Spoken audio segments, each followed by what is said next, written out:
Hey everyone, welcome to the Bold and the Beautiful. I'm Alma, and I'm so excited to have you here. If you love Bold and Beautiful update, then you're in the right place. Make sure to hit that subscribe button and turn on notifications so you never miss a video. Stood nearby, arms crossed over his broad chest, his brow furrowed in that signature mix of paternal concern and creative impatience. Hope, we've been through this, he said, his voice a low rumble that echoed the thunder of decisions yet to be made.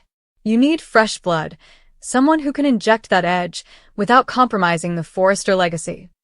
Hope stopped, turning to face him, her blue eyes flashing with determination. I know, Dad, but it's not just about legacy, it's about survival. My line is teetering, and if we don't find the right designer, it'll be another casualty in this family's endless power plays. Just then, the door swung open with a dramatic whoosh and Carter Walton strode in, his tailored suit impeccable, a sleek portfolio tucked under one arm. I think I have exactly what you're looking for, Carter announced, his smile confident, almost sly, as he placed the leather-bound folder on the drafting table. Ridge raised an eyebrow, leaning in as Carter flipped it open to reveal sketches that danced with bold lines and unexpected fusions, gowns that married streetwear grit with high couture grace. Deke Anderson, Carter explained, tapping a photo of a young, intense man with tousled dark hair and eyes that burned with unspoken ambition. He's got the vision, Hope. Raw, unfiltered, and ready to make your line the talk of Paris Fashion Week. Hope's fingers traced the edges of a particularly daring evening dress sketch, her mind racing. Deke. I've heard whispers about him in the industry circles. Talented, but a bit of a wild card. What's his story?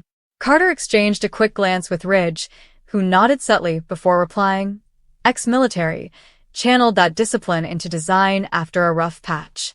He's hungry, and he's got no ties to the old guard, no agendas, just pure creativity. Ridge stepped closer, his hand on Hope's shoulder, a gesture both reassuring and commanding. Give him a shot, sweetheart. We Logans thrive on bold moves. Hope hesitated, the room thick with the scent of fresh fabric and possibility, then nodded. All right, set up the interview. But if he's as good as these sketches, he's in, my new designer, starting yesterday. As Carter jotted notes on his phone, a spark ignited in Hope's chest, the first real flicker of excitement amid the chaos that had defined her recent days. Little did she know, this hire would unravel threads far beyond the runway, pulling in shadows from her past and futures yet unwritten. Across town, in the sun-drenched living room of the Spencer mansion, where crystal vases caught rainbows from the chandelier above, while Spencer slumped on the oversized leather sofa, his young face etched with lines no 20-something should bear. The news of Luna's pregnancy had hit him like a freight train derailing in slow motion, first the shock, then the denial, and now this gnawing ache that twisted his gut every time he breathed. Katie Logan Spencer, his mother, hovered nearby, a cup of untouched herbal tea in her manicured hands, her eyes soft with a fierce protectiveness only a mother could wield. Will, honey, talk to me, she urged, sinking down beside him, her silk blouse rustling like a confidential whisper. You've been staring at that wall for an hour. Is it Luna, the baby? Or both crashing into you like this? Will rubbed his temples, his voice cracking as he finally met her gaze. Mom, how did this even happen? 1 minute we're navigating her mess with the Forresters, the next a baby? Our baby? I mean, I care about her, I do, but this? I'm not ready. Hell, I'm barely holding it together after everything with my dad. Katie set the tea aside, pulling him into a half-embrace, her perfume a comforting veil of jasmine and resolve. No one ever is, sweetheart. Fatherhood isn't a checklist you tick off, it's a storm you weather. But you're a Spencer. We don't crumble, we build empires from the wreckage. Just then, Bill Spencer burst through the French doors from the patio, his presence as commanding as a headline in bold print, tie loosened from whatever high-stakes meeting he'd stormed out of. What's this I hear about Luna dropping a bombshell? Bill demanded, his blue eyes narrowing as he clocked his son's pallor. A kid? Now? Will, Tell me you're not letting this derail you. We've got plans. Your future at Spencer Publications isn't some footnote to her drama. Will straightened, fire sparking in his retort. Dad, it's not drama, it's real life. You think I asked for this? Luna's scared out of her mind, hiding from the world after that arrest scare, and now this test confirming it's mine? I feel like I'm drowning, and you're handing me a yacht brochure. Bill paused, his bluster softening as he dropped into the armchair opposite, running a hand through his silver-flecked hair. All right, kid, fair point. I came in hot, old habits.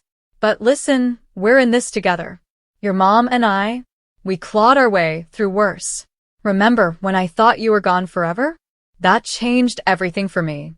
Katie shot Bill a warning glance, but her voice bridged the tension gently. What your father's trying to say, in his bulldozer way, is that support doesn't mean surrender. We get Luna in here, we talk options, counseling, co-parenting, whatever it takes. But you don't face this alone. Will exhaled, the room's tension easing like fog burning off under the sun. I love her, you know? But this struggle, it's tearing me up inside. What if I'm not cut out for this? Bill leaned forward, his tone gruff, but laced with rare vulnerability. None of us are, son. That's the point. You show up day after day, and you fight for what matters. That's the Spencer Code. As the trio sat there, the ocean view beyond the windows a serene contrast to their inner turmoil, Will felt a fragile thread of hope weaving through the chaos. Electra, Luna's once loyal friend turned fierce guardian of the baby's future, would soon enter this fray, her arrival promising clashes as sharp as stilettos. For now, though, in this gilded cage of privilege and pain, Will clung to his parents' words, steeling himself for the battles ahead. Meanwhile, in the sterile elegance of Lee Finnegan's medical office, where charts glowed on screens and the faint hum of fluorescent lights underscored every tense syllable, Poppy Nozawa faced off against her sister like two storm clouds colliding over the Pacific. Lee, ever the pillar of clinical poise in her white coat, gripped the edge of her desk, her dark eyes blazing with accusation. Poppy, how could you keep this from me, from all of us? Lee hissed, her voice a scalpel slicing through the pretense. Luna alive, pregnant, and you, playing gatekeeper like some deranged puppet master? She's my niece, our blood, and you let her spiral into this nightmare without a word. Poppy, her bohemian layers of flowing scarves and beaded necklaces a defiant contrast to the room's austerity, slammed her palm on the desk, rattling a pen holder. Oh, spare me the sanctimony, Lee.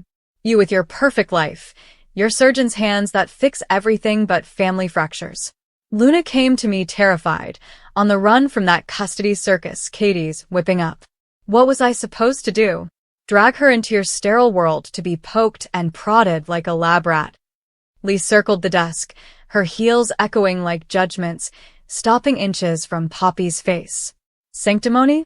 That's rich coming from the woman who seduced half of LA in her wild days and now thinks she's mother of the year. Luna's not just scared, she's vulnerable, carrying a child in secret, and your protection nearly got her killed. Finn and I could have helped, gotten her real care, not your herbal teas and hidey holes. Poppy's laugh was bitter, edged with years of resentment bubbling up like champagne gone flat. Helped? Like you helped Steffi with her endless vendettas?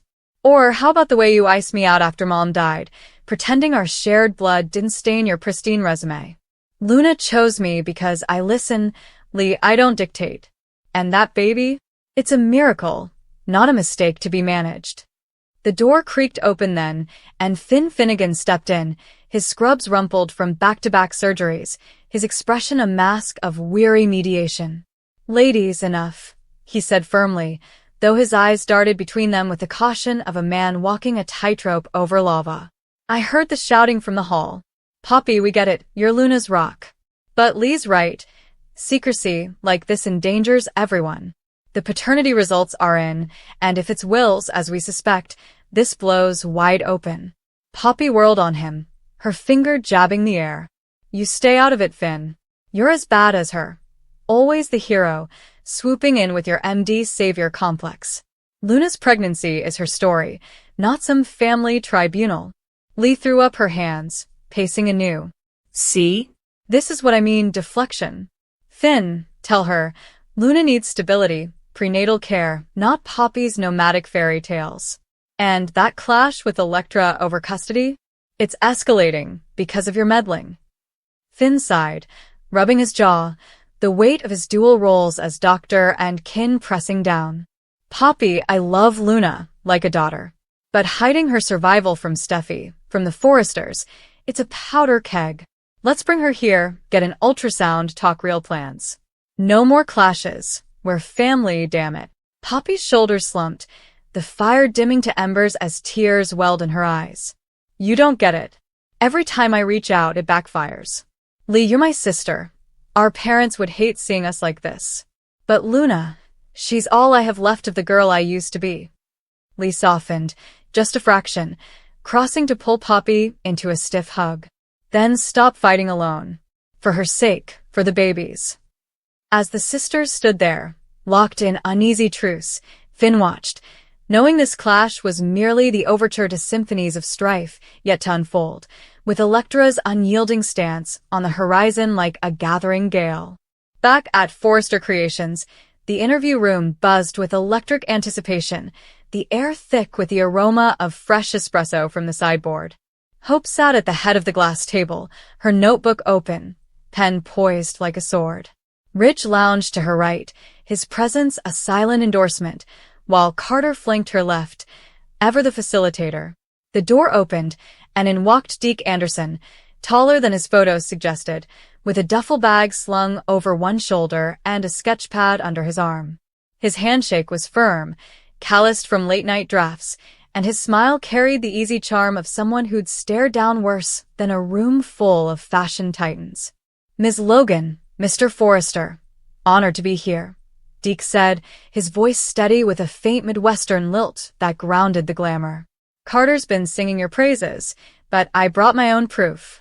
He unzipped the bag, spilling forth prototypes, a leather-trimmed sheath that screamed rebellion, a draped gown evoking whispered scandals. Hope leaned in, her fingers brushing the fabric, eyes widening. These are visceral. Not just pretty, they tell stories. Pain, power, redemption. Where do you pull this from? Deke met her gaze unflinchingly, pulling out a chair. Life's battlefield, ma'am. Served overseas. Saw things that make runway drama look like child's play. Designs my debrief, turning chaos into couture. Ridge chuckled approvingly. A soldier's eye for detail. I like it. But Hope's line needs more than grit. It needs heart. Can you deliver emotion without the melodrama? Deke nodded, flipping to a page of intimate sketches. Lingerie-inspired daywear that hinted at vulnerability beneath armor. Heart's the core, sir. Lost my sister young. These are for the women who armor up but ache inside. Like you, Ms. Logan, building an empire while the world's whispering doubts. Hope's breath caught, the personal jab landing like a well-aimed dart. Touché. You've done your homework. Carter interjected smoothly. He's slipped portfolios to half the houses in LA, but this one's personal. He admires what you're doing, pushing boundaries in a house built on them. Ridge steepled his fingers, appraising. Bold move, son. But tell me, what's your endgame? Forrester's no stepping stone. Deke's expression turned solemn, a shadow crossing his features. Endgame? Stability. A chance to build something lasting, not just survive. And honestly, a shot at redemption, for the kid I couldn't save back then.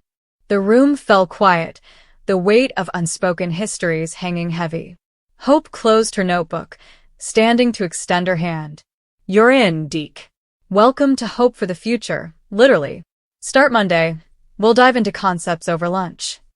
As Deke's grin broke wide, shaking hands all around, Hope felt a surge of alliance, unaware that his fast one, that sly portfolio drop into her stack, had woven him into a tapestry of secrets, including whispers of a connection to Electra that could ignite fresh infernos.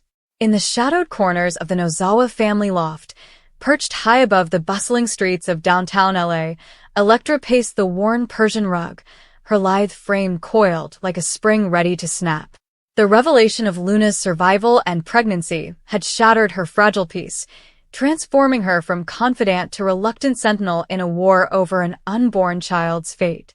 Luna sat curled on the window seat, her hand protectively over her barely showing belly, eyes red-rimmed from tears that flowed like the city lights blurring below. "Electra, please," Luna whispered, her voice trembling like a leaf in autumn wind. "I didn't mean to drag you into this abyss." Poppy swore secrecy, but now with the test results, Will knows, and Katie's circling like a shark.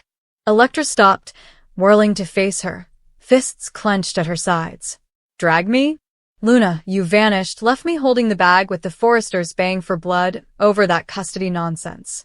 I thought you were gone, really gone after the arrest. And now? A baby? With Will Spencer, of all people? This isn't a fairy tale. It's a felony waiting to happen." Luna rose unsteadily, reaching out, but Electra recoiled, her dark curls whipping like accusations. "Don't touch me.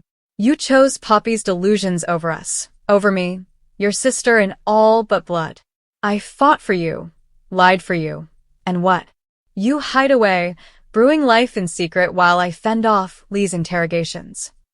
The door rattled with a frantic knock, and Poppy burst in, breathless from the stairs, her face flushed with the aftermath of her clash at Lee's office. "Electra, back off. Luna's been through hell, the overdose scare, the lies about Hollis, everything. This baby's her anchor, not your leverage." Electra's laugh was sharp, laced with venom. "Leverage?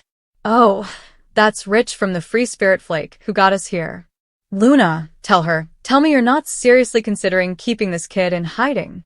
Katie wants custody. She says it's for the best, stability over your soap opera life.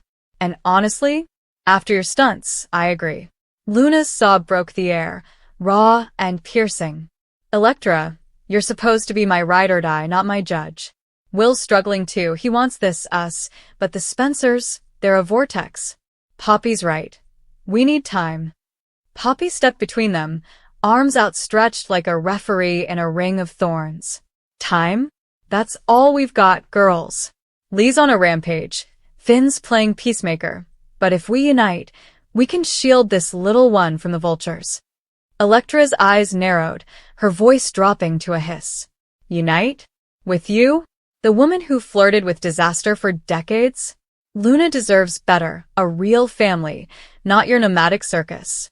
The argument escalated, words flying like shards of glass, accusations of betrayal, pleas for forgiveness, the baby's innocent kicks a silent underscore to their fury. Outside, the city hummed indifferently, but inside, bonds frayed and reformed in the crucible of love's fierce distortions. As dusk painted the skyline in hues of bruised purple, Hope and Deke lingered in the studio after hours, swatches scattered like fallen leaves across the table. The new designer hire had sealed with celebratory champagne, but now, in the quiet, Deke's easy demeanor cracked, revealing glimpses of the man beneath. "You ever feel like you're designing for ghosts?" he asked, holding up a swatch of midnight velvet, his tone casual but eyes probing. Hope poured another flute, the bubbles fizzing like unspoken truths. "Every day. This line?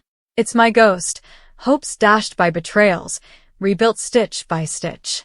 Liam, Thomas, they haunt the seams." Deke nodded, sketching idly on a napkin. "Ghosts are my specialty. Lost my unit overseas. Came home to empty chairs. Design fills the silence." Hope's hand paused midair, empathy bridging the gap. "That's why I hired you. Not just the talent, but the truth in it. We heal through what we create." Their laughter mingled then, tentative at first, then genuine, as ideas flowed, a collection themed on resilience, fabrics that armored the soul.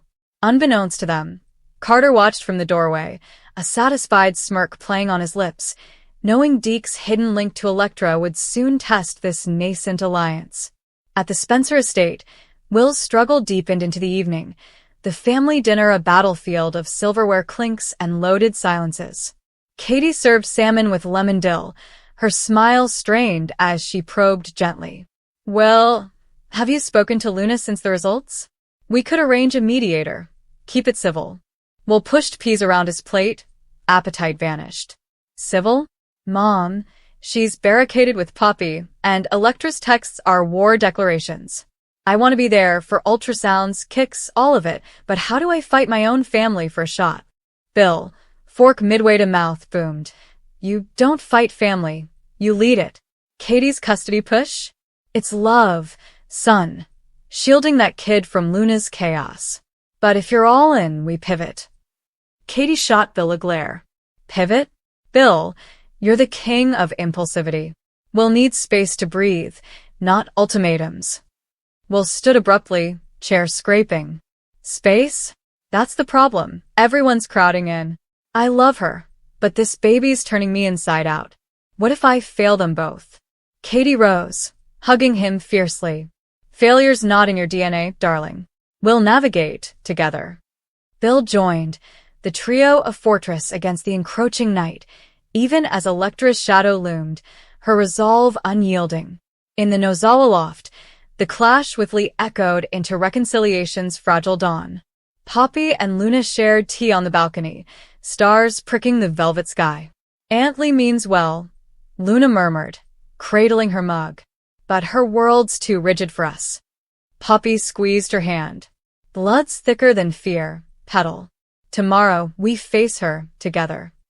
Yet doubt lingered, Electra's absence a gaping wound, her struggle mirroring Will's in its raw isolation. The next morning at Forrester, Hope unveiled Deke's first concept board to a skeptical Steffi, who arched a perfect brow. Military chic? Intriguing, but does it sell? Hope grinned. It sells stories, Steph, ones women need. Deke, arriving with coffee, chimed in, and sells out if I may. Laughter eased the air, but whispers of Luna's drama filtered in via texts, reminding Hope that personal wars bled into professional ones. Will met Electra in a neutral cafe, rain pattering against windows like hesitant applause. Electra, truce, he pleaded, voice earnest. She sipped latte, eyes cool. For Luna? Maybe. But that baby deserves warriors, not wanderers. Their words wove tentative bridges, struggles laid bare in confessions over croissants.